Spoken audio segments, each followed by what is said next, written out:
This is Boxing Tickets, and in association with that prize guide, I'm delighted to be joined on Zoom. Once again, it's been a while since we've done one of these, but delighted to be joined once again with Byrne. How are you, mate? How's it going, Marty? How's things? Thanks very much for your time as per usual. It's my pleasure. Obviously, I have you this evening. Obviously, I guess probably a different mind frame you probably would have been last week. Obviously, your fight in Galway with James Freeman for the Celtic title was called off. Obviously, it's now you now have a fight date now in Belfast on the 2nd of August. So you're probably in a better frame of mind probably this week than you probably would have been last week. Yeah, last week was a fairly tough week. The show was obviously cancelled the Monday for Galway. So kind of a lot of last week was kind of hardship. It's after putting in solid work for 6 or 7 weeks and was really looking forward to the fight. I was happy that the fight was finally happening, and then with it obviously being so close and being cancelled, it was devastating. Then it was just, as you said, I'm fighting now on August 2nd. So it was just a matter of, I just got on to James, like, just get me a fight date for as soon as possible because we obviously had the show in February cancelled. Same thing with that. I think that was probably about 10 days out or maybe 2 weeks out. And that was another one that was tough to take. So, twice this year it's happened to me. In the first year, I don't think it happened to me once. So it was unusual, but it's very negative when it happens. Like you're well aware of obviously with your own brother obviously running shows and some of the shows like obviously I know the Dublin show was cancelled because there was an issue with the venue. Obviously the Belfast car was cancelled for obviously what happened with John Cooney. But for you in your own head, like I guess sometimes people see a fight getting called off and they see your post obviously and got it and things like that, but they probably don't see what goes on in the background. Obviously, all that the stress and the strain. Like you obviously have a job where you work quite a lot of hours one week, and then obviously it's a bit more relaxed. The next week, eating the food, getting shorts and things like that together. Like there's a lot more to it than obviously just a fight being called off. Obviously, the mental aspect as well. Like, is it getting any easier the second time around with it being cancelled, or is it just as tough? Do you know what? I actually found this one a lot tougher. When the fight was cancelled in February, it was it was obviously very unexpected, but I didn't I felt that I didn't need the fight because my camp had gone so well. I'd spent time over in the UK, and I felt like the experience and the training I'd done over there benefited me more than any fight. So that one was okay for me. I was obviously disappointed not to fight, but it was the fight a journeyman in that one. So there wasn't too much hardship. But as I was saying, like this one, I was really looking forward to this fight. Obviously the fight with James finally got over the line. It was going to be a big fight. The show had the makings of being an amazing show. Obviously kieran Malloy headlining a huge event in Galway. Look, I was very happy for him getting his homecoming. Um, so then for it not to happen, obviously as you said, you've a lot of stuff going on in the background that people don't see. Obviously, I work like one week I work 60 hours a week, the next week I'm working 24. So like, I'm trying to juggle my training. Like it's not just going and doing boxing training. You have to put in a lot of running, strength work. Then you've like paying for nutritionists, paying for like all your training costs. Like it costs a fortune, it does. And then you don't mind paying it and covering it because at the end you're being rewarded. Now you're not being rewarded financially, but it's the joy of fighting. It's you've put your hard work in. You're winning. Well, hopefully you're winning. And then obviously you're making sacrifices. You're missing out on events. You're missing out on things at the time. Like it doesn't bother me when it's coming to fights because it's worth it in the end. But then you're looking back when the fight's cancelled and you're saying like for the last 6 or 7 weeks I haven't done a tap. I haven't done this. I haven't done that. I've missed going out for food. I've missed going to event. Like it was. I have to say this one bothered me a lot. So that's why I just got onto Jane. I was like, just get me onto the next kind of available show. I guess for you, probably in some ways, obviously, with your fight with Charlie Lopez, obviously ending in a draw. Like I know on the night, obviously, I interviewed you afterwards. Have you watched the fight back? Like, I know there was obviously things that you took away from the sort of fight. I guess probably good things and bad things. Like, have you watched the fight back? Like, obviously, I'm sure Jay's probably watched it back more than anything. But have you watched it back? Were you probably more critical of yourself on the night, or Yeah, how do you feel? yeah. I watched the fight back. I've probably watched it 3 or 4 times now. I think I've done a lot better than I thought. As I said, I think I was fairly critical. It was probably my better boxing performance that I've had. Obviously, it was unfortunate that it ended in a draw. I think watching the fight on the night, I was obviously I wasn't happy, like, but I was kind of content with it being a draw. But I think watching it back, I actually think I won the fight. I think, don't get me wrong, he had joy, but I think if you look at the rounds, like kind of, bar I think one round for 2 minutes of the rounds, I was the better boxer. I was on the front. Well, I was kind of wasn't on the front foot. I was for most of it, but I was landing the cleaner work. Um, I feel like the majority of each round I done the better work. There was obviously times, and the biggest downfall for me was sitting on the ropes. But even when I was sitting on the ropes, a lot of times it's only catching like the arms, the gloves. He didn't do an awful lot of damage. Now I obviously got caught with a few shots and a few heavy shots throughout it, but I do think if you were to watch back the fight, I do think like over the 8 rounds, he did have joy towards the end of it, go few of the rounds. I'm not taking that away from him, but out of 3 minutes of boxing, I was the better boxer in, I'm gonna say, for at least 2 minutes of most of the rounds.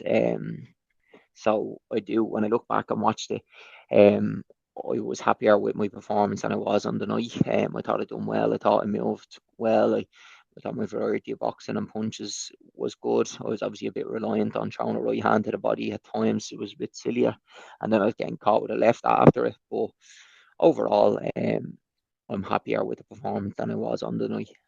Like obviously, I can remember Carl Frampton. Obviously, when Carl Frampton fought Leo Santa Cruz the second time around, like in world title fights and things like that, sometimes it can come down to that nitty gritty, the last 30 seconds or a minute of a round. It's probably fair to say from that sort of aspect of it alone, you'll probably learn. You probably maybe um, sort of work on things a bit more, so that you maybe don't give them options. Maybe go on your bike a bit more, as they say, sort of go for a walk. Don't sort of stand there like you're still in your infancy in this sport. You're less than 2 years of a pro, so you're going to make mistakes, but that's where you learn from them. Yeah, 100%. Like that was kind of the biggest downfall for me. What I thought was when I was kind of happy to sit in the ropes and take the few because, as I said, like a lot of them didn't actually come through the gloves. I didn't come through, like a lot were caught on the arms. When I was moving off a couple of times, I got caught, but majority of the punches, he obviously was putting pressure on me. But it's just all about being more clever. I think that fight will stand to me massively, and I be totally honest, I think if I was to fight Charlie tomorrow, I think I'll beat him. I think the stuff I learned from that fight, the likes of that, moving differently, I was more reliant. I think I did have good variety throughout the fight, but I was more reliant on the right to the body when I shouldn't have been. I should have mixed it up a bit more. Um, I think one of the biggest things for me was throughout my training camp, the build up to that fight, I was away on a cruise like 3 weeks before, so that interrupted a lot of my sparring. So I actually only done one 8 round spar before that fight, and it wasn't a full 8 rounds. It was 6 rounds. Then I got out for 2 rounds, and I was back in. So I didn't actually have the full sparring experience. So I actually didn't know what it felt like. And I think if you watch the fight was obviously on the basis of me. It was fought at kind of a ridiculous pace. So there's definitely things I think I could change. I could control it a lot better, and I do think that if I was to fight him tomorrow, I think I do beat him. I think I can fix the things that I done wrong, whereas I don't really think he can change. I thought he just done the same things over and over. His movement wasn't great. He was happy to walk me down, and just throw hooks like so. It is definitely a fight that I will have again. I'm not sure when it will happen, but it's definitely a fight I will revisit. 6 weeks, obviously, this 6 weeks, this coming weekend, obviously, you're back in Belfast. Obviously, you fought in Belfast once before, obviously, in the Ulster Hall. Yeah, Obviously, I guess the good thing for you is you're getting out away from sort of Dublin and sort of getting different experiences. I know the last time you fought Martin Shaw, I think was it in Belfast in the Ulster Hall, you weren't happy with your performance. So in some ways, do you sort of maybe owe the fans in sort of Belfast to go? I know it's obviously a different card and different people and things like that, but do you feel like you owe Belfast a sort of a performance from Glenburn? yeah. As you said, like the last one when I fought Martin Shaw up there, it was actually the fight that led to me getting the fight with James Freeman. He straight away called me out after that fight. I wasn't impressed with my performance. I thought it's just obviously down to a lack of experience. The same thing with that. I fought that fight at a really high pace, but it was my first proper 6 rounder because I'd fought the Brazilian guy probably 3 or 4 weeks before it, but that was finished in the second round. So I hadn't gone 6 rounds. So I went out all guns blazing, throwing ridiculous punches when I didn't need to. And it cost me later on the fight because I was tired. I still obviously won the fight, but it was a really poor performance. So I think if there was anybody at that show in Ulster Hall, and then they're going to Girdwood on the 2nd of August, that's a huge difference in me. I think I've come on heaps and bounds since that fight, and I think that was a big fight for me that I use as a learning fight for the rest of my fights through 2024. And then I think now off the back of the Charlie Lopez fight, it'll be another fight that I'll use as a huge learning fight. So I think progressively each fight I'm only getting better. So obviously, I don't want you sort of maybe overshooting maybe potential plans and things, but obviously, I know Jay obviously spoke to me last week and sort of mentioned obviously October 10th, National Stadium again. Is a plan maybe obviously you're fighting Belfast is sort of keeping the clogs sort of turning to then maybe go into a title fight again in October, maybe with the likes of James Freeman or Charlie Lopez. I don't want you saying too much and Jay in your ear giving you 10 bells, but is that maybe the plan then to fight again for another title in October? Yeah, well, ideally that would be the case. I'm gonna weigh in at this fight at welterweight, so it gives me eligibility of fighting for the Celtic title at welterweight. Um, Ideally, yeah, October. Being a fight, a good step up fight. But I just feel like with boxing, there's probably no point on being set on something happening, or like I found out the hard way this year. Like I'm really looking forward to events. I'm really looking forward to things happening, and you can't really bank on anything happening. So kind of just take it fight by fight. Hopefully get through August 2nd. No issues, put on a good performance, and then kind of speak with Jay and Butch afterwards. And see what does happen. But as I said, like it's tough when you're trying to think of things in the future. But genuinely can hold no hope for certain things happening because it's a ridiculous game. Things chop and change all the time, and so hopefully, just all at the moment, it's just hoping to get through August 2nd with a good performance.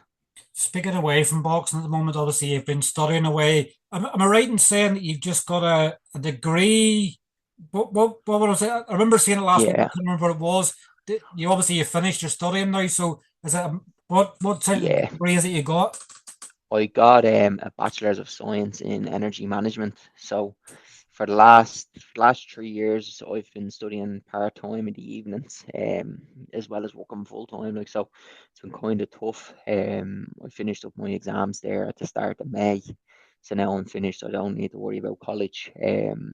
So I can put more focus, more time into my training.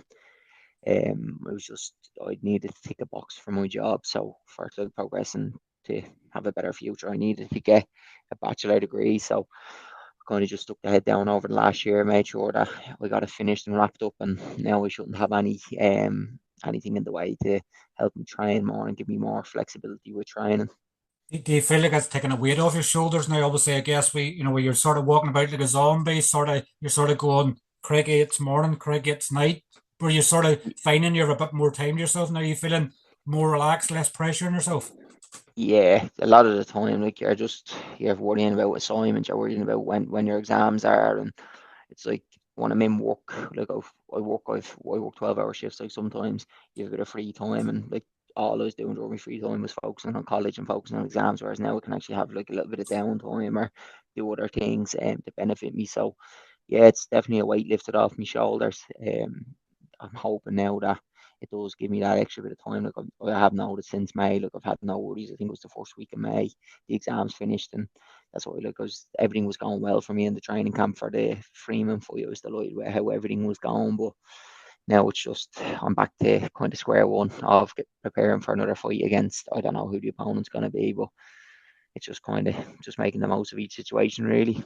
You've been making obviously. I've been watching your Instagram as well. You've been trying to make your food sexy. Obviously during camp, like is that just in the mind? Like sort of, I guess, like if you're eating chicken and rice every day, it's terrible. Like you're having like a wee fruit bowls and things like that. Are you trying to make your food look better than it is? Like I'm not saying you're not a good cook or anything else, but like you're trying to make your food look really good, like a Gordon Ramsay gourmet Do type. Um, what's the method behind all that, Glenn? you know what? For my first 5 fights, I just done my own nutrition, and it was really bad. Like when I look back at it now, it was kind of detrimental what I was doing. Like I was I don't know how I ever managed to train as much as I did or put in the effort I did, and even down to like refueling after weigh-ins and stuff. Like I 100% done everything wrong. And then before the Charlie Lopez fight was actually when I was over in the UK. Someone had mentioned about a nutritionist, and I was like, right, it's something I have to do. They're very like it's very costly though. Like it's costing me a fortune, but I started working with a nutritionist and he kind of opened my eyes on everything. The likes of meals, like I had, maybe it's an old school mentality, but it was the likes, as you said, like chicken and rice, pasta and chicken. That was kind of it. Eggs and stuff. Whereas once I started working with a nutritionist, he sent me on different meals, telling me what to eat. It's definitely helped me an awful lot because I avoided sweet things like when I was dieting, whereas now I have a lot of sweet things in my diet, so I don't really crave anything. It makes everything go easier. So I'm having like a good flexibility, a good mix up of meals, so it's not going boring. So I kind of like I thank the nutritionist a lot because he's definitely helped me. Like I'm way more fueled during camps. And like the last time I made the weight for the Charlie Lopez fight, it was the lightest I've weighed in at, and I didn't train for 2 days before the fight. I didn't have to do a sweat session or anything. Like I made it very, very easily. So that's what confirmed for me that I'd be able to hit the welterweight limit. So it's definitely changed and kind of given me a new lease of life because I was finding fight camps tough. I think it was for the October fight last year. Was that? I think that might have been my last fight. Of Yeah, it I think was. that was my last fight. Yeah, the October 4th show. That was like a horrible, horrible fight camp for me. I hated every minute of it. The likes of that losing weight and everything just seemed like a battle. Whereas the fight camp for February, obviously, if it fell through. So then it was the fight that rolled into April, and it was a blessing. Like so, I've continued on with the methods. I used them. I was using them up for this fight. So it's the same thing. I'll just keep working with it, and I think it will only stand to me.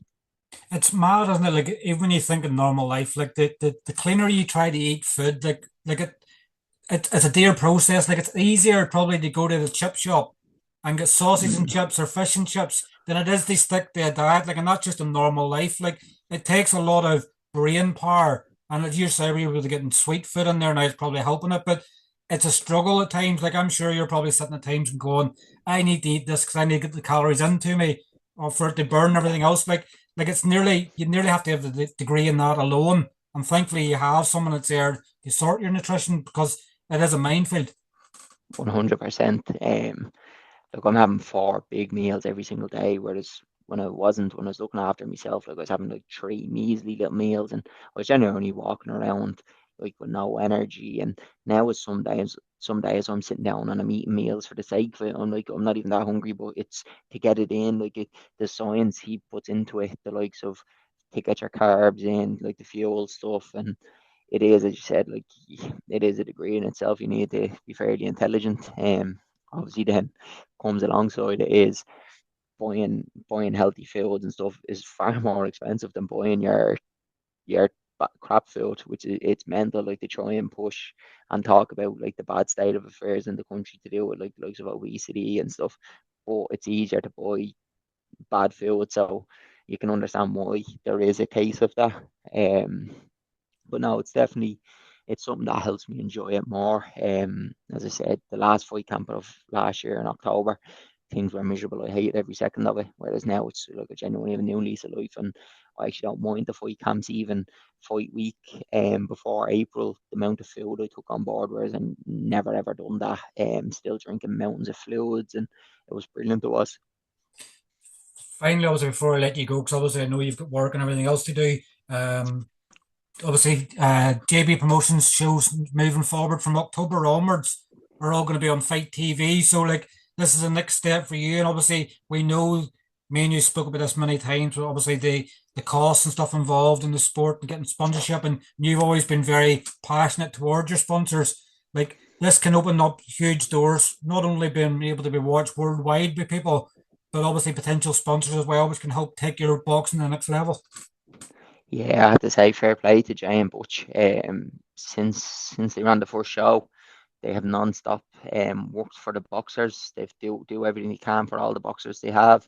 they've been knocking on doors. I know obviously personally from Jay how much effort he's been putting in to try and get some kind of platform. And I think the land, Fight TV and Thriller, is a very big platform. Sure, it was only probably last year, the year before, they were hosting a Mike Tyson fight. Like, so it shows how big of a platform they are. Maybe they're not too well known in Ireland, but I do think throughout the year, because they have a lot of events coming up, bare knuckle and stuff like that. So I do think they will only get more popular. As you said, it definitely helps when you can go to companies or you can go to people and say, my fight's going to be streamed on this platform. They get X amount of viewers, and because it's very tough. You need sponsors. It like genuinely is. It's not. I personally can't see it being feasible. Like, I'm working full time job, and a lot of the money I earn is going towards my boxing, along with like the sponsorship. So, for example, like fighting now soon, it's going to cost me out of my own pocket. So, it is trying to explain to sponsors, and I am very, very grateful for all the sponsors I have, because they have helped me massively. It just, with fights falling through, and you're investing in camps that, like, realistically I would have hoped, and obviously without the Charlie Lopez fight, I would have hoped to had 3 wins this year. Obviously I only have one draw now, so because two fights fell through, so like my career isn't going as well as it should have this year. So it's hard until you reach kind of probably 9, 10 and 0 when you can get into a good opportunity. So it is getting backing off sponsors that do help and support you. So I am hoping that with having a regular TV platform like Fight TV or Anthriller, that it does help and it boosts, because one, the sponsors branding is going to be promoted worldwide. Like, it is a bigger platform for them to be seen worldwide. So I do hope it works. Obviously, it's very good for all fighters to be shown on a platform worldwide, but at the same time, I hope it does improve the chances of getting sponsors to help keep fighting regularly and help cover the likes of fight camps costs. It's that, it's that delayed sort of gratitude, sort of, sometimes you want, like, it's the struggles you go through, where sometimes, I guess, when you sort of on the outside looking in, as a lot of fans will sort of do, they think that fighters make loads of money, and it's a total opposite until you get somewhere to a certain level. Like, you just have to keep banging that your head against the wall and going, okay, another fight is going to happen, another fight is going to happen. But things now with this thriller dealing things, I guess, can lead to hopefully getting to these opportunities a lot sooner. Yeah, but that is the thing, and I kind of try to stress it as anytime I can, that it's not as glamorous as people think it is, boxing. It's more hardship than it's worth anyways for the first few years. And then after a few years, it's if you get a chance or not, or you may have to take a gamble, and it may never be worth anything to you. That's why I'll never leave my job. Like, I will always have to work, because it it it, it is tough. It's not as good as people think. It's, you do need to be making a living to support the sport. With the likes of the shows and Thriller and stuff like that, I'm hoping that it does come back to a case that there is more shows being ran in Dublin, the likes of that, so we can be fighting more often. So maybe it will put you into a better position sooner. But it's the same thing. I just kind of just focusing on fight by fight, because there's a lot of hardship when you're trying to look at different things, and you're hearing of different whispers of different things happening, and they don't seem to happen, or they fall through. So it's kind of just taking it fight by fight and hoping to keep progressing, keep winning, and then whatever happens, if I get a good opportunity or whatever, I'll just make sure that when the time does come, I'm ready for it. And finally, obviously, then, I know I said finally last time, obviously, what can people expect, obviously, on your seventh professional fight on the 2nd of August in Belfast? What can people, I guess, people that seen your previous fight, your friends and family and things like that came, what can people expect? Probably just a more polished version of probably what we've seen prior to the Charlie Lopez fight. Yeah, I think there'll be major improvements made from since the Charlie Lopez fight. The likes of, just one thing I always try and stress is trying to be calm and composed in the ring. I think I let myself down with that against Charlie, so I'm looking forward to now that I am fighting, or I've asked Jay to get me kind of a good opponent. I don't want an easy fight. Like, I do want to stay fighting good opponents, so I'm hoping that I can get a good opponent. But I can show the improvements I'm making, because the improvements that I can see in myself from sparring, like, I'm I'm doing good rounds of sparring, tough rounds of sparring with people who I think people from the outside would think that these people are levels above me, but I know when I'm in there, like I'm doing really well, and there isn't much in the difference. Like it's a level playing field, so I I feel like sometimes I let myself down because I'm not showing how good I've been performing in the likes of sparring. So I think come August 2nd, I'll put on a really good show and show all the improvements that I've been making, and to show that all the effort I've been putting in is benefiting me. Well, look, I'll let you get back and do some work, Glenn. Obviously, thanks for coming on, having a chat with me. Enjoy, obviously, your next 5 or 6 weeks of camp. And obviously, we'll see you in Belfast on the 2nd of August. Thanks very much, Marty, and thanks very much for your time as per usual. Take Cheers, care, Glenn. man. Speak to you soon. Thank Talk you. to you shortly, mate. Thank you. Cheers, thanks. Bye bye. Bye bye. Bye.